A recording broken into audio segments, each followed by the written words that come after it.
Hi, I'm Jane Walker. I'm the CEO and founder of the Purple Community Fund in the UK and also Upskills Plus Foundation, our sister charity in the Philippines.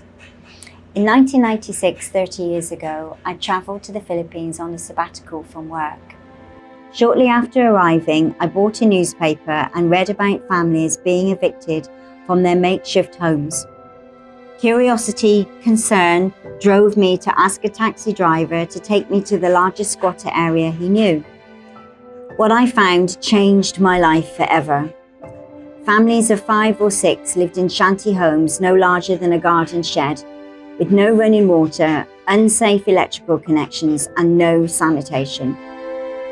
I saw 2 young boys, just about 5 or 6 years old. They were dragging sacks behind them and carrying hooks. I followed them to a massive landfill site where hundreds of children, some as young as 2, scavenged through rubbish, searching for recyclables to survive. In the distance were thousands of makeshift homes. Entire community was living and working in the city's trash. It was one of the most shocking realities I have ever witnessed, especially seeing children who should have been in school working to help their families survive. Education had changed my own life. Despite facing many challenges growing up, my education gave me opportunities and independence. Every child deserves the same chance. I began privately funding a small daycare centre for children living on the dump site, but as the need grew, my personal resources quickly ran out. Determined to continue, I registered the Purple Community Fund in the UK and soon after Upskills Plus Foundation established in the Philippines to deliver direct services to the community in need. The community asked me to start a school for their children, which I set up in a derelict building. However, it quickly became clear that education alone would not solve the problem. The community is made up of families who, for 2 to 3 generations, were unable to attend school. Their survival choices were extremely limited. They could have turned to crime, the sex industry, or begging, but over decades they chose to live on the dump site, scavenging from the city's waste. I spent 30 years with an incredible, like-minded team of Filipinos standing alongside the families to alleviate severe poverty and support children from education through to employment. Parents and children face multiple challenges: illness, malnutrition, unstable situations, unsafe housing.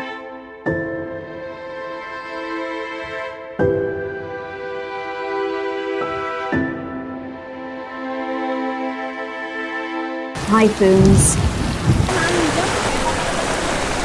fires, and extreme poverty, which frequently leads to premature death. To support them, I realised an integrated, holistic programme was needed, flexible enough to meet both the short-term and the long-term needs. A free clinic was established providing doctors, nurses, medicines, laboratory tests, a pharmacy, and hospital referrals. Our nutrition programs ensure that children receive meals and seniors receive their daily meals. But just after 3 years, something heartbreaking happened. The children began dropping out of school. When asked why, they explained that their parents needed them to return to waste picking so the family could afford to eat. Imagine, just some of them were just 6 years of age. Many said that they wanted their younger siblings to attend school instead of them. I was devastated. I was failing the very children I had promised to help. Determined to understand the problem, I actually spent time living with the families on the dump site. I became a waste picker, slept in their homes, and experienced their daily struggle. I quickly realised that families were living meal to meal. Whatever they collected each day was sold to buy food. This led to a simple but powerful solution. the Food for School programme.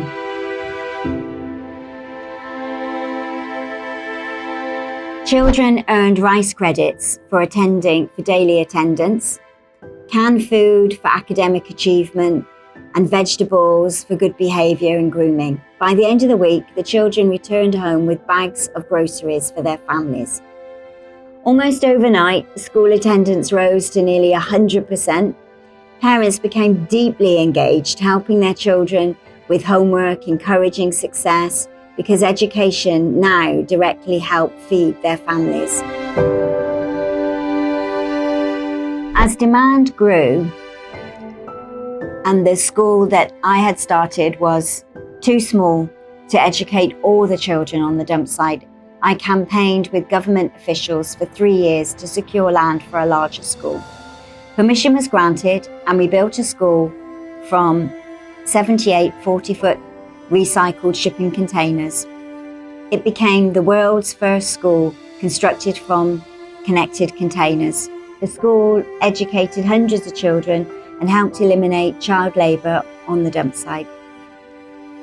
Education alone was not enough. Parents lacked parenting skills, budgeting knowledge, access to welfare support, health. Licensed social workers were introduced. They provided counselling, parenting programs, budgeting skills, behavioural guidance.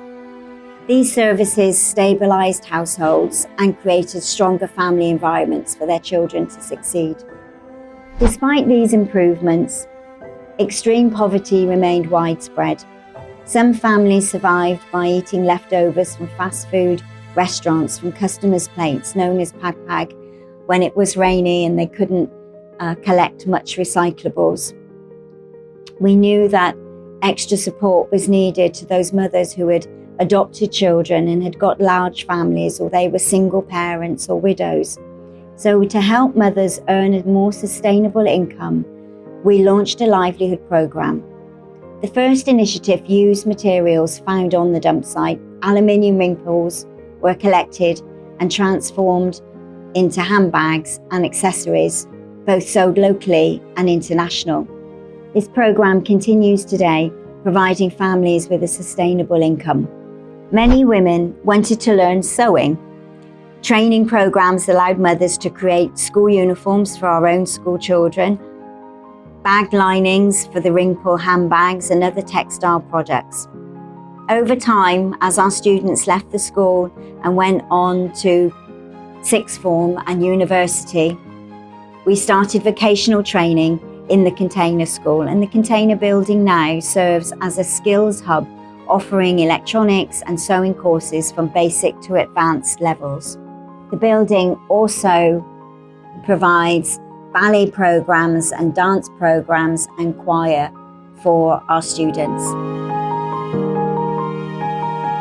Many parents could not afford to stop waste picking to attend training to come to learn these new skills. So to overcome this, we introduced an Earn As You Learn program. Parents receive payment while training. They start with making simple products like canvas bags and shopping bags. And as they progress, they learn to make ballet costumes, school uniforms, PPE, and environmentally safe reusable sanitary napkins, enabling girls to continue their education during their menstrual cycle. Each program works together to lift families from generational poverty, from all sectors in education, in health, in social services, in disaster relief, and in livelihood.